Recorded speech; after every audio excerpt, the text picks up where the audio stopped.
Welcome to another episode of The Professor's Record. I'm David Clements, and today I am joined by Dan Schultz. Dan Schultz came to my attention on the War Room. There's many patriots out there that saw this man talking about this thing called the Precinct Strategy.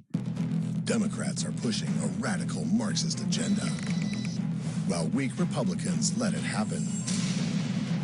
Do you feel helpless? Want to know how to fight back? Well, here's the answer. The PrecinctStrategy.com is a free resource on how to become your local GOP precinct committeeman. Precinct committeemen help elect county chairmen, officers, and even delegates to the RNC. There are over 400,000 committeemen seats across the U.S., but what the GOP establishment doesn't want you to know is that 200,000 of those seats are vacant. We need America First patriots to fill these seats. It's time to fight and kick the RINOs out. Help take back our party. You can make a difference. And PrecinctStrategy.com will show you how. Take action now. Be a warrior. Help save this great country. Visit PrecinctStrategy.com. And my ear perked up because as everyone knows right now, we're fighting for the soul of this country. A lot of us aren't happy with the political candidates that are in office. There are factions everywhere. And Dan has an approach that looks like it will help us restore, perhaps have greater faith in the Republican Party. I know that's the avenue that he is advocating for. So with that, Dan, welcome. Thanks for having me, David. My pleasure. Dan, tell us a little bit about yourself. What do you do for your 9 to 5 when you're not advocating for this precinct strategy? Well, I'm just a practicing attorney. I'm a solo practitioner. I used to work for a big firm, several big firms, but I was lucky enough about 15 years ago to go solo, so I did that. I'm a litigator. I do insurance coverage litigation primarily for policyholders. So, my real passion is politics and essentially saving America. By my analysis, I'm a former military guy, a counterintelligence special agent. I was a human intelligence case officer. I got paid to study our adversaries and how to defeat them. And, we have enemies within and without our borders. And unfortunately, we've got a lot of enemies inside our borders. And one of the biggest enemies we face as a nation is apathy. We're sitting here watching our republic waste away, be taken from us, and nobody seems to know what to do. The question always is, what can I do? What can I, the sole person, from in my household, the breadwinner, what can I do to stop this slide into socialism, if they even see it? But if they see it, there is something that you can do. And fundamentally, the thing that needs to be done is you got to get engaged in the political process. And just voting is not enough anymore. We have got to take control of one of the two major political parties. When I say we, I mean the good, decent American people who just want to be Americans. And that's part of the problem. We're all enjoying the fruits of our forefathers, giving us this ability to govern ourselves. We have this peaceful transition of power, unlike most other nations in the world. Some have it, but many don't, or they're incredibly on edge every time there's an election. We have always enjoyed an orderly process and a peaceful transition of power, even when it comes down to these razor-thin margins. It's always been peaceful. It's not going to be peaceful the next go-around, perhaps, but it ought to be. And the way to ensure that it will be is we've got to get enough of these good, decent Americans to take over one of the two major political parties. The one we should take over first is the Republican Party, because its platform is conservative. Its platform is American. The Democratic platform doesn't read anything like our platform. It's totally different. It's not about the individual. It's about socialism. And it's about every problem that's mentioned in their platform that needs to be solved. The solution is always a government solution. The Republican Party platform's solutions are get rid of the government that's fostering the problem and let the American people fix the problem. All right. Well, Dan, let me ask you this. You've got this thing called a precinct strategy, and you're looking to have people step up to the plate and be elected as a precinct committeeman or committeewoman. Yeah. Tell us the significance of that, or probably maybe explain what those folks can or can't do. It varies from state to state greatly. But I'll use Arizona as an example because I think most states are like Arizona. The way it works in Arizona is this. There's two main things. I'll start with the main things and then I'll go into the details. Main things. Precinct committeeman, somebody has to elect the 168 members of the RNC. Somebody has to do that. Who does that? It's people in each state who are in the Republican Party. In it, meaning they're not just a registered voter. They have voting rights inside the party to elect the county chairs, if the state has county chairmen. Some don't. But in Arizona, the way it works is if you want to get involved in the party, and this is the way I recruit people. Are you happy with the party? Are you happy with who the county chairman is? Are you happy with who the state chairwoman is or chairman is? Most people will say, no, the Republican Party doesn't represent me at all. I said, would you like to be in a position where you got to cast votes directly for who the county chairman is? Or you got to elect the people who elect the state chairman? Or you got to elect the people who elect the national committeeman and the national committeewoman? Here's a form. Fill out this form. There's a vacancy in your precinct. Fill out this form. Say that you live here, you're a registered Republican, and you want to volunteer to fill a vacant precinct committeeman slot. That's all it takes. Now you'll be able to vote next time. That's the come on to people.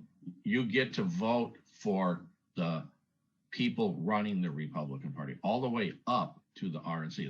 That's number one. Number two is the other power of the position is because you're a precinct committeeman. In your precinct, you're the go-between between the party and the candidates and the voters in your precinct. And you get access to get out the vote software that allows you to learn in your precinct where the voters are who you want to boost the turnout of. You'll know which houses have the Republicans in them, and you'll know how often they voted in the past. So in my case, what I do to boost turnout is I don't bother the 100% voters, the voters who vote 100% of the time, or the 75% voters. I figure they're clued in. I'm not going to change their mind for the candidates I want them to vote for in the primary. They've made up their mind. What I do is I focus on those 50% voters and less. The people who vote 50% of the time, 25% of the time, none of the time, believe it or not, like in my precinct, there's 7 or 8% of Republicans who haven't voted in the last 4 general elections or primary elections. They just don't vote. I mean, I call these people VINOs, voters in name only. For whatever reason, they decide to go ahead and register to vote, but then they don't vote. So I try to nudge them gently to the polls with a gentle phone call, followed up with a promise, some literature explaining who's running and why they're better than the other person. And then I boost turnout that way. So you get to do 2 things. You run the party, you're part of the apparatus. And Phyllis Schlafly years ago someone wrote, I don't remember the author, a little pamphlet that said, the title of it was the most powerful office in the world is not the president of the United States. It's precinct committeemen. And then it explains what I just explained. That precinct committeemen get to elect everybody they are the party. If we don't have precinct committeemen, we don't have a party. Here's what's going to happen after the 2022 elections. You're going to have to answer this kind of a question from your loved ones. Mom, Dad, why didn't you take the time to figure out what really mattered in terms of saving our country? Why didn't you do that? Why did you let us slide into socialism? Or they're going to say, Mom, Dad, thank you for having figured out what really mattered to keep us from sliding into socialism. You saved the country. And the thing that Mom and Dad needs to do now is you've got to get involved in the Republican Party where you live as a precinct committeeman. By hook or by crook, you got to figure out how to do it. It's not rocket science. It's showing up at a meeting and saying, I want to be involved. And I've pulled together at my site, precinctstrategy.com, at least one thing for each of the 50 states. I don't have it for the territories yet, and I don't have it for DC, but for the 50 states, I have at least something there. It may only be one thing, like the state of Alabama. I can't find anything online that's decent about how it works in Alabama. And Alabama's so red, they got a lot of counties that don't even have an apparatus. Why do they need one? Everybody who runs with an R after their name wins. So they don't really need a party structure, and that's okay, all right? But I've got something there for every state. You got to get out of your couch and get away from your computer screen. I take my laptop to the meetings, or I take an iPad to the meetings. So I'm still connected when I'm at the meetings. If you're addicted to, the internet, like I am, I suppose, you can take your thing if there's Wi-Fi there, or maybe, you can use your phone, whatever the case may be. But get to the meetings where you're going to meet like-minded people. And then what you've got to do, and I said this on John Fredericks yesterday, he said, so Dan, going forward, what do we do now? We had all these great successes in Georgia, in South Carolina, in North Carolina. I said, yeah, we did have some great successes, but guess what? Not all of the precinct committeeman slots are filled in those states even still. Yeah, there was a big influx of people coming in. Terrific. And it's happening all around the country. Terrific. But now what we need to do is, I call it now BARM, B-A-R-M, become a recruiting machine. Get yourself into the party and then recruit everybody that thinks like you to join you. You be the leader. Tell them, look, I did it. If I can do it, you can do it. And fill up all these vacant slots. Remember, we've got only about 400,000 of these slots, but only about 200,000 are filled. And the 50% of the 200,000, 50% of the 200,000 are conservatives and 50% aren't. And so the party is constantly at war with itself, as we've been talking about.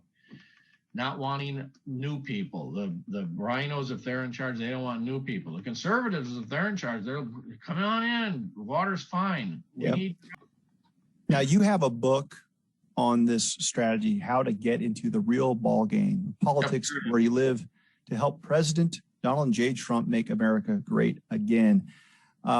Does this book basically provide a deeper dive to what we're discussing right now and that can be found on your website?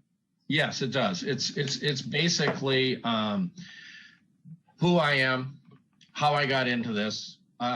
Over there on my bookshelf is my tattered copy of Barry Goldwater's The Conscience of a Conservative.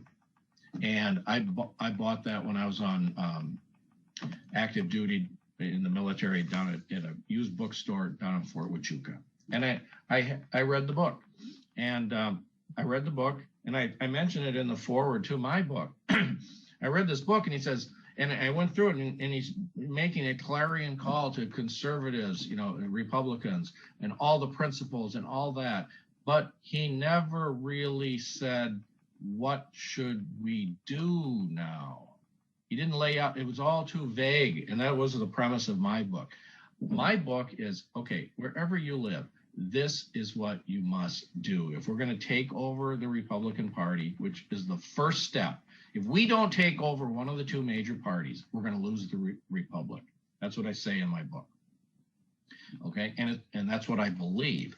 because it's our political organizing tool. I don't love the Republican Party. I love America. I love Americans. I want Americans who are still Americans to unite and organize politically for real political action where they live. To, in the first instance, if we start electing conservatives, if we succeed in electing conservatives to school boards, if we figure out how to do that, all the rest of the elections will take care of themselves, because it's all local. If we start electing conservative Republican dog catchers, everything else fixes itself, because we figured out how to win elections down at the local level. That's what we have to do. Some people are saying, well, you got to get involved. You got to run for school board. Yeah, okay, go ahead and run for school board. But if you don't have precinct committeemen helping you get out the vote for your candidacy in those elections, because most people aren't going to know who the hell you are. And if all you do is put up a bunch of signs at intersections, like most candidates do, most people driving through the intersections, they don't know who the hell's running. They don't know anything. Unless you make some personal contact, and that's what I asked my precinct committeemen in my precinct to do. When it comes time for elections, I say, we only have to do, each of us, 3 hours worth of phone calls. In the primary, it's up to you. I say, if you've got somebody that you really want to help in the primary, go for it. But I don't push them to do anything in the primary. But when it comes time for the general, that's when we've got to boost Republican turnout. And we had over 86% of Republicans in my precinct go to the polls and vote in the general election. And it's been like that for a decade now. And the reason it's been like that is because I have a system where I fill up all the vacant precinct committeeman slots with people who are willing to do 3 hours of work, about an hour's worth of phone calls to the lower information, lower propensity voters. And then it takes about 2 hours to go drop off the promised literature at their door. I don't make anybody knock on doors. That's so wasteful. It takes so much time. You'll ring the doorbell, nobody comes. You'll knock, nobody comes. People don't want to talk to you, especially in August or September here or November here, because it's hotter in Hades, right? Nobody wants to come to the door and talk to anybody. So what my system is simply this: a personal phone call from a fellow Republican asking, nudging gently, please go vote. We really need you to go vote. And we're going to drop some literature off so you can make an informed vote. Spend a few minutes and then go make your informed vote. That's what I do in my precinct. Almost 90% turnout, almost 90%. We have other precincts where they do the same thing in my legislative district. We boost turnout. Now, here in my precinct, I keep looking over my shoulder because that's my precinct out there, right? In my precinct, Donald Trump didn't carry the day in my precinct, and my legislative district, all three of the people who represent me in the state legislature, they're Democrats now. It's been flipped. But because we boosted turnout in the general election for the general election candidates in my precinct, it helped them in other places where they didn't do so well. They may not have gotten enough votes to carry my precinct, but it might have helped them carry overall the election. And so that's why it's so important. Politics is fundamentally a numbers game, and we don't have enough numbers in the precinct committeeman slots to be effective both in the party and also for our candidates in the public elections. We got to do both. And there's 400,000 of these slots. We need 200,000 people. That's 0.3%, less than 0.3% of the 74 million supposed MAGA people out there. Look, I said yesterday on John Frederick's program, you people who put on the boat parades, if you're listening, fantastic. Man, you guys can really throw a great boat parade or car caravan or a rally for Trump. Fantastic. Take all that energy now. Look at what you can achieve. You're interconnecting people. Take all those people that you recruited to do those things and take them inside the party now as precinct committeemen and put on a precinct committeeman hat, so to speak. And you'll be powerful politically. You won't fade away. You'll have a meeting to go to month after month after month to interconnect, to take over both the party apparatus itself and also to take over the get out the vote effort for the best candidates in the primary and then in the general. That's what we need to do. We got to organize and unite politically, and that starts with, wait for it, what kind of an organization? Politically. Maybe a political organization, like a political party.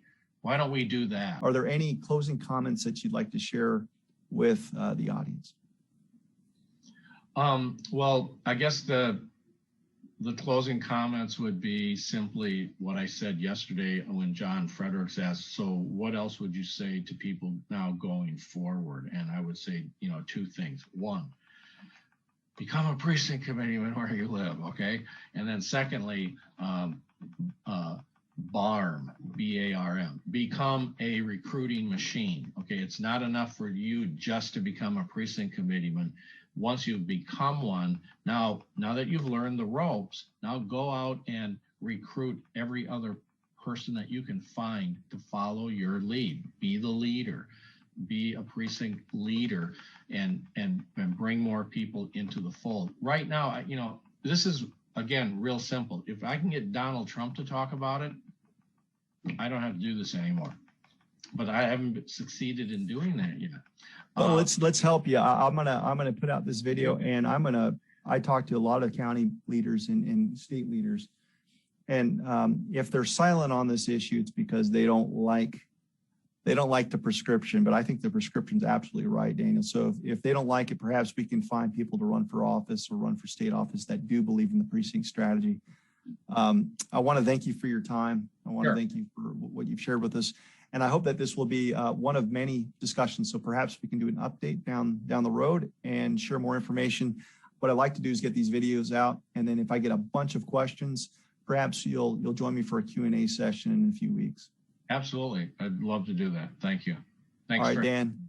Thank you so much for joining us. Here ends another episode of The Professor's Record on Precinct Strategy.